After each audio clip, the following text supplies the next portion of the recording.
처음에 상담을 하러 올 때는 어떤 생각으로 왔었던 것 같아요?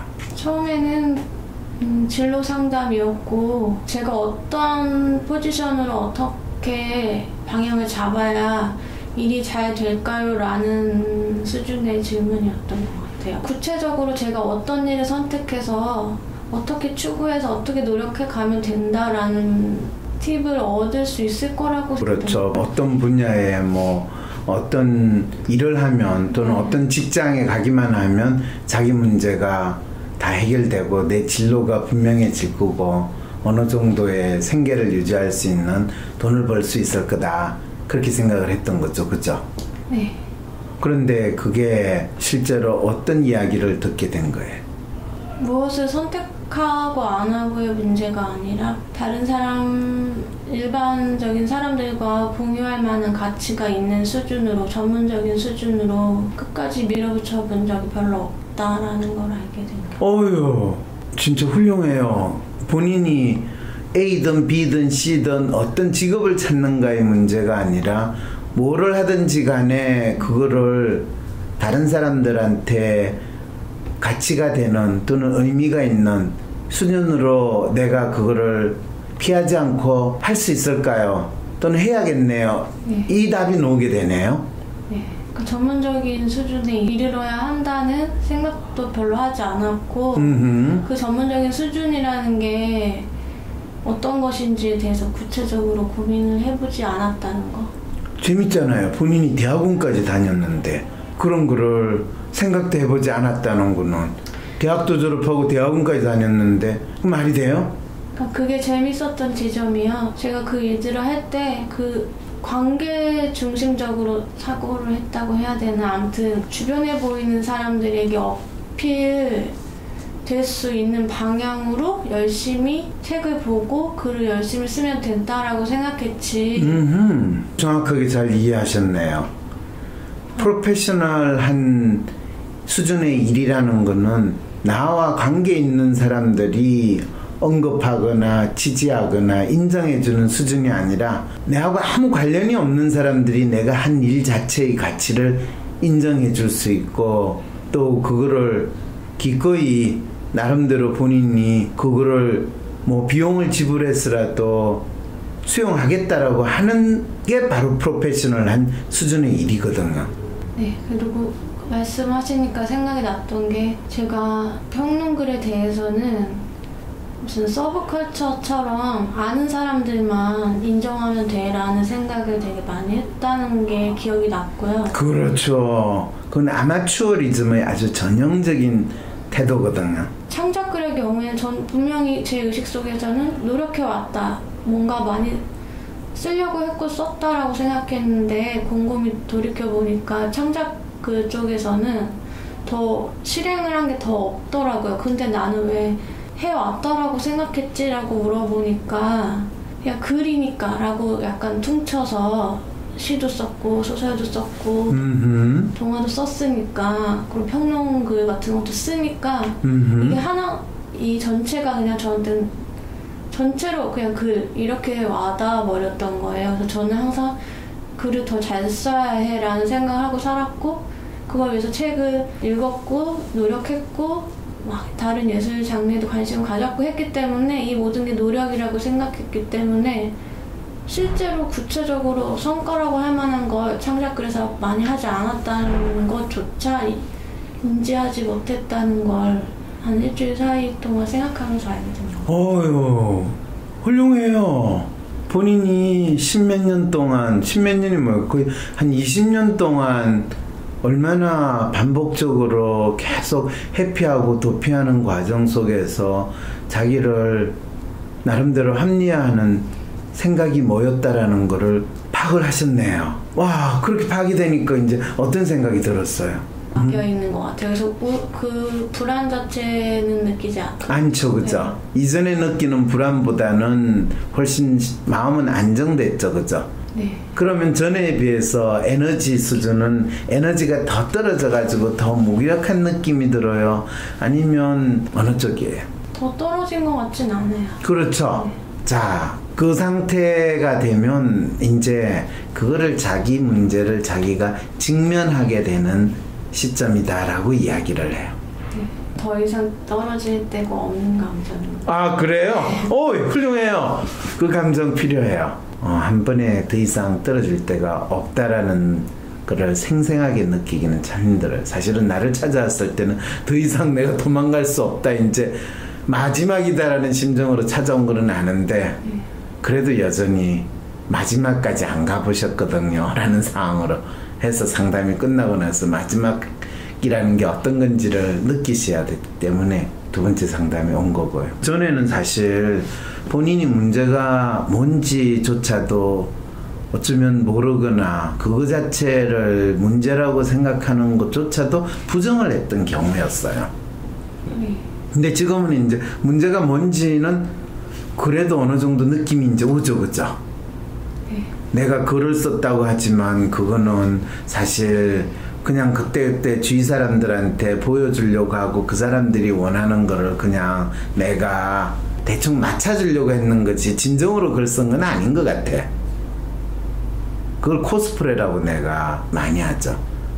그게 글을 쓰던 뭐 우리가 일반적으로 자기가 하는 일을 하던 그냥 주위에 있는 사람이 막연히 이래야 된다고 하는 것 같으니까 그게 맞춰주는 거예요. 본인은 자유를 추구하고 진짜 뭔가 자기 취향이나 감각에 맞춰서 한다고 하지만 음악도 마찬가지고요.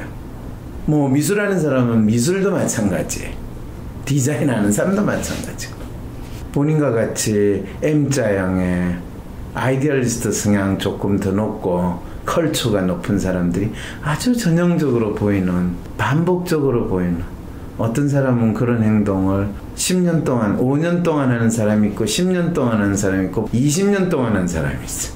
뭘 원해서 한 적이 별로 없고, 그렇죠. 위안이든 피하는 것이든 그런 일로서 어떤 것들이 선택되어졌었고, 네. 이 집에서 벗어나야 되고 이 인간하고 난 도저히 같이 못 살겠다라는 그런 강한 그건 있었잖아요. 네. 근데 그게 왜 나타나는지에 대해서 또 내가 왜 그 생각을 했을까, 또는 그 전에 내가 이 집에서 내가 왜 사는 건가, 그 질문은 본인한테 안 해봤어요? 해봤죠. 그럴 때 어떤 생각을 그때 했었어요? 저 자신을 무력하다고 생각했기 때문에 나가서 혼자 살 수 있는 타입이 못 될 거라고 생각했던 것 같아요. 그렇죠. 그래서 남자친구가 그래 같이 살자 그럴 때 본인을 그 상황에 또 밀어넣은 거죠. 그거는 가족이든 아빠하고 같이 살 때 그때도 자기가 어떻게 살지 모르는 상태에서 일단은 본인이 불편하고 싫은 그 사람에 대해서 본인이 거부하고 반항을 할 수 있었어요. 그렇지만 자기가 거기에서 독립해서 어떻게 살아야 될지에 대해서는 아무 생각이 없었어요. 이 주인 모시고 살아야 되는 거, 노예가 되기는 싫었는데 그 다음에 또 다른 조금 편해 보이는 주인으로 옮겨간 거예요. 다행스럽게 그 주인은 주인이라고 주장을 안 하니까 나도 별로 그렇게 부담 안 가지고 지낼 수가 있었던 거죠. 네. 아마 남자친구가 없었으면 본인은 그렇게 하지 않았겠죠, 그죠? 네.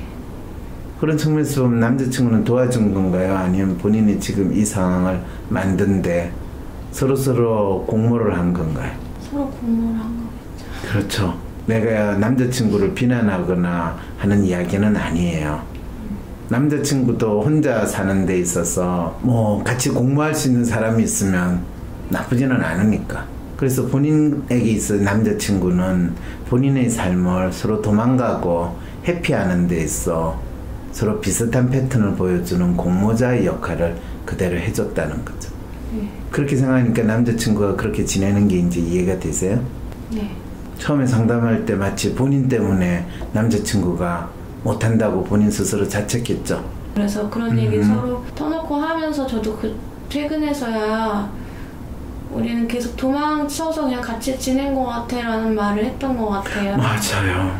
전 20살 초반 이럴 때도 제가 완전 이렇게 의존된 상태의 여성으로서 자기 앞가림도 못하고 살 거라고는 생각을 안 했던 거예요. 그럼요. 그래서 이게 나구나 라는 생각을 하니까 견딜 수가 없었고, 그렇죠. 삶의 의미가 이거밖에 없는 채로 나와 이렇게 사회에서 겉도는 존재로 나름 되게 성실하고 좋은 사람인데 더 좋은 자기의 모습도 발견을 못하고 우리가 이렇게 엮여 있으면 계속 이렇게 엮인 채로 소모적인 관계로 나이가 들어갈 거라고 생각했어요. 네. 그래서 그래서 판단이 안 됐어요. 그 상황 같고, 그렇다고 그러면 우리 각자 따로 떨어져 살면 더욱더 어차피 떨어지더라도 물속에 그냥 고스란히 빠져 죽는 건 마찬가지고, 같이 죽을래 혼자 죽을래, 혼자 죽는 것도 아니죠. 따로 떨어 죽을래 같이 모여 있으면서 죽을래, 이 상황이 있으니까 진짜 더 난감했겠네요. 네. 그러게요. 그게 본인이 느끼는 어떤 답답함과 또 절망감, 그거의 정체일 수 있겠네요. 자, 그러면 이제 그런 상황에서 본인이 어떤 벼랑 끝에 몰려 있는가에 대해서는 조금은 더 명확하게 알게 됐는데, 그래도 지금 남자친구하고 서로의 상황에 대해서 인정을 한다면 이 벼랑으로 뛰어내릴 것인가, 아니면 벼랑에서 벗어나서 우리가 좀 더 삶의 변화를 꾀할 것인가 라는 생각에서 지금은 어떤 심리 상태로 된 것 같아요? 해도 되나? 돼요. 뭔가 뭐 그런. 사실은 그것밖에 길이 없어요. 네. 그런데 본인이 그렇게 자기 자신을 밀어붙이지 않았어요. 네. 그거 시간이 많이 필요한 것도 아니고요. 어디 가서 학위를 하거나 학원을 다닐 필요도 없어요. 본인이 생각해도 야, 이거는 내가 진짜 이 정도는 진짜 괜찮다, 잘한다. 그리고 아무 본인하고 관계없는 사람이 들어보고 읽어보고 와, 놀라워요 라는 수준이 되면 잘하는 거예요. 그런데 본인이 희한하게도 한 번도 그까지 안 해봤어.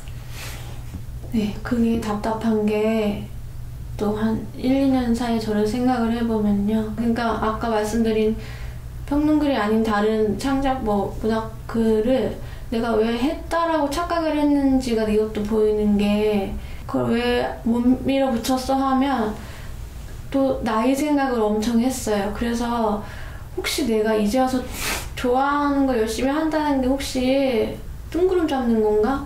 뭔가 뜬구름 잡는 게 될까? 내가 지금 살 길을 찾아야 되나? 현실적인 생각해야 되나? 계속 이게 헷갈렸었어요.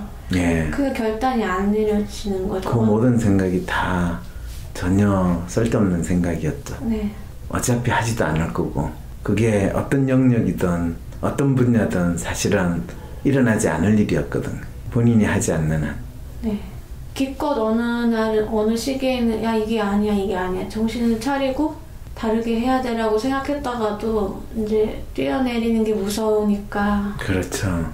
어떡하지 이러면서 계속 왔다 갔다 하는 상태로 사니까 저도 저한테 미칠 것 같다는 감정이 들더라고요. 맞아요. 그렇게 돼요. 네. 그래서 상담 받겠다고 결단을 내린 것도 사실 그걸 그만하고 싶어요. 제가 계속 동화 쓰고 싶어 하거든요. 좀 생각하고 내가 이게 잘못 생각하는 건지 아닌지 생각해보겠다라고 했는데, 그 사람의 의견은 그냥 일단 그런 거 재고 따지지 말고 특정 분량 실력이 될 때까지는 무조건 한다라고 생각하고 하면 안 되라고 물어보더라고요. 그 생각도 나쁜 생각은 아니에요. 그런데 본인이 동화를 쓰겠다라고 하는 거는 사실은 본인이 지금 관심을 가지고 좋아하고 또 잘 쓸 수 있는 일은 아니에요. 왜 그럴까요? 이제까지 했던 거랑 연결이 전혀 안 돼서. 그렇죠. 연결이 되는 일이어야 되겠네요. 그러면 본인이 조금 그거를 동화풍으로 만들어 볼 수는 있겠죠. 그거라는 건 어떤 말씀이세요? 이제까지 해온 거를, 그 내용을 동화풍으로 본인이 글을 쓰거나 평론을요? 평론을, 그러니까 본인이 지금까지 착각을 했던 거는 평론, 동화 이거는 다 형식이거든요. 그 형식이 자기가 하고 있는 거를 결정한다라고 착각을 했던 거예요. 진짜 중요한 거는 평론을 쓰든 동화를 쓰든 본인이 무엇에 대해서 썼느냐라는 거예요. 네. 수많은 앨범에 대한 거였죠. 그렇죠. 본인은 음악 앨범에 대한 거를 쓴 거예요. 네. 평론을 쓴 게 아니에요. 음악 앨범에 대한 동화를 쓴다고 생각을 해보세요. 그럼 그게 꼭 평론으로 분류되지 않을 만한 글이어도 본인이 잘 알고 비교적 경험했고 본인이 남다르게 표현할 수 있는 컨텐츠를 중심으로 본인이 그걸 표현하는 거지. 네, 제가 그게 왜 고민됐냐면 동화 너무 생뚱맞게 전개되는 것 같아. 이제까지랑 뭐 연결할 거 없나라는 사실 고민은 계속 며칠 동안 했었거든요. 네. 근데 그게 뭔지는 잘 모르겠다고 생각했거든요. 그 앨범이라는 것이 마치 동화처럼 만들어져서 동화처럼 사람들한테 공유된다고 생각을 해보세요. 앨범은 음악가에게서는 하나의 동화와 같은 거예요. 어린이에게서의 동화가 가지는 의미. 네. 그러니까 이제 무슨 말인지 이해가 돼요? 네. 네. 본인은 음악을 하는 사람들에게서의 앨범이 만들어진다라는 것이 어린이들이 동화를 접하면서 세상이 이렇고 또 이런 내용들을 내가 알게 되는 거. 그랬을 때 본인이 많은 음악가들에게 있어 앨범이 만들어지고 그 앨범 속에 있는 음악이 어떤 내용으로 채워지게 되는가. 이런 것들을 마치 한편의 동화처럼 쓸 수도 있고 한편의 소설처럼 쓸 수도 있고 또 그것이 사람들에게 재미있는 내용으로 공유될 때 본인은 앨범에 대한 글을 훨씬 더 나름대로 본인이 즐겁고 재미있게 쓰는 거예요. 그런 동화를 쓴다면 뭐 꼭 동화를 어린아이만 보는 거 아니잖아요. 해리포터 같은 그 동화를 한번 생각해 보세요. 그게 어린아이만 보는 동화 아니죠? 네. 똑같은 거예요. 그 수없이 많은 앨범들이 음악 연주하는 사람들에 의해서 만들어지기도 하고 하지만 꼭 우리가 앨범 하면 비틀즈 앨범 이런 생각만 했을 때 그것도 사실은 마치 그 시대를 살았던 사람 지금은 사람들한테는 전설적인 영웅의 하나의 스토리와 똑같은 게 비틀즈의 앨범이 될 수도 있는 거죠. 이런 생각 해본 적 있어요? 아니요. 왜 한 번도 안 해봤을까요? 말씀하신 대로 장르 구별에 대해서 너무 자유롭지 못했던 부분도 있고 무슨 풍으로 쓰는 건 가능해도 아예 장르 결합돼서 아예 이렇게 합쳐질 수 있다는 생각을 못했어요. 그래서 저는 예를 들면 시적인 글 쓰기도 좋아하거든요. 근데 시적인 글 쓰기로 평론을 쓰면 사람들이 이게 무슨 평론이야. 이 앨범에 대한 어떤 정보와 논리적인 이야기를 할 것이지 왜 이런 소리를 해놨어라고 생각할 것 같았어요. 저는. 생각할 것 같았죠. 네. 본인 스스로 가지고 있는 통념적 사고와 편견이 본인의 어떤 특별한 측면에서의 글쓰기를 방해한 아주 대표적인 지금 사례를 본인이 이야기하고 있는 거죠. 네. 본인의 삶이 지금까지 일반적이지 않았다면 본인의 글도 일반적인 통념이나 편견으로부터 자유로운 내용이어야 되고 자유로운 형식이어야 될 때 본인의 존재 이유와 가치가 훨씬 더 뚜렷이 더 부각이 될 수 있다는 거예요. 제가 평론글 쓸 때 평론이 아닌가 봐라고 왜 자꾸 생각했었냐면요. 네. 거기서 되게 막 인문학적인 깊이랑 그거를 또 음악이랑 연결해서 쓰는 게 중요했기 때문에 쓸 때마다 진짜 너무 힘들고 나름 해놨는데 쓰고 나서 이상하게 보람차다기보다 한편으로는 그런 게 있었어요. 거짓말이야, 이건 거짓말이야 이 생각이 계속 드는 거예요. 그렇죠. 그냥 픽션도 아닌데 내가 지금 이 이론들로 내가 옳은 사람이 됐잖아. 근데 난 이렇게 옳은 생각을 하는 사람이 아니고 뭔가 거짓말 같아라고 자꾸 생각이 드는 거예요. 저는 보다 의미 있고 옳은 것을 위해서 공부를 해서 열심히 연결을 하고 열심히 녹여냈는데 쓰고 나고 평상시엔 자꾸 거짓말 같아라는 생각이 들어서 점점 하기 싫어졌던 것 같아요. 그렇죠. 자기 스스로 자기가 하고 있는 데에 대해서 의미를 부여하기보다는 부정하는 그 상황에 처하게 됐던 거예요. 다시 돌아가면 결국에 본인이 뭘 해야 되고 무엇을 하는 게 맞느냐는 거는 어떤 특정한 형식이나 특정한 분야의 문제가 아니라 자기가 하고 있는 거를 자기 스스로 분명한 믿음을 가지고 남들이 하지 않은 방식으로 그거를 본인이 뿌듯한 방식으로 표현해내고 구현해낼 때 그거에 대한 가치를 본인이 전혀 모르는 사람들도 같이 공유할 수 있고 또 그것이 나름대로 진짜 재미있는 또는 가치 있는 콘텐츠를 만들어내는 본인은 창작자가 되는 거예요. 네. 누구도 하지 않는 일을 본인은 할 수 있게 되는 거죠. 본인이 뭘 해야 되는지 이제 감이 잡혀요? 해야 되는 것까지 지금 확 들어오는 건 아니지만 기본 전제가 무엇인지에 대해서는 이해를 했어요. 그래요? 네. 네. 그래요. 그걸 20년 동안 본인이 방황했던 거를 한두 분이 상담해서 얼마만큼 구체화할 수 있는지는 뭐 한계는 있겠지만 그래도 오늘 이야기를 나누면서 또 조금 더 정리가 됐고 어떤 부분에서 오류가 있었고 어떻게 그것이 수정이 될 것인가에 대한 생각은 조금 들죠. 네.